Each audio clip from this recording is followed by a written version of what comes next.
Your homeowner's insurance just doesn't cover it. If you own a home, you're usually required to have homeowner's insurance.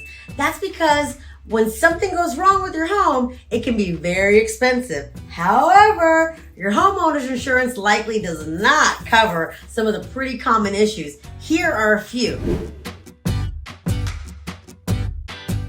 Number 1, floods. Standard homeowners insurance policies typically do not cover floods. So if you live in an area prone to flooding near a body of water, you may need to purchase a separate flood insurance. Number 2, earthquakes. Similarly, earthquakes coverage is usually not included either, though just like flood insurance, this type of coverage is usually only needed if you're in a high-risk area. Number 3, mold. Mold remediation can be very expensive, but most homeowners policies do not cover it. Once again, mold usually follows excessive moisture like flooding, so speak to your insurance agent to determine if your area is in a higher risk area.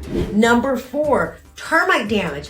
Typically, you need to purchase separate coverage for termites. This includes other pests as well. So ensure that your house is well maintained to keep this risk low if you're not going to purchase the coverage. Number 5, neglect or lack of maintenance. If you don't take care of your home, your policy likely won't cover the repair costs. End of story. Number 6, sewer backup. Sewer backup is different from flooding and thus is usually not covered by the other flood policy or your general homeowner's policy. Most insurers can easily add this on to your main policy so you won't be stranded if the main backs up into your home basement or ground. Additionally, you can follow the sewer backup not remedied quickly, yet another thing not covered by your home main policy. Remember, I'm not your insurance agent. It's important to speak with your agent about your concerns you may have about your coverage to ensure your specific situation is addressed.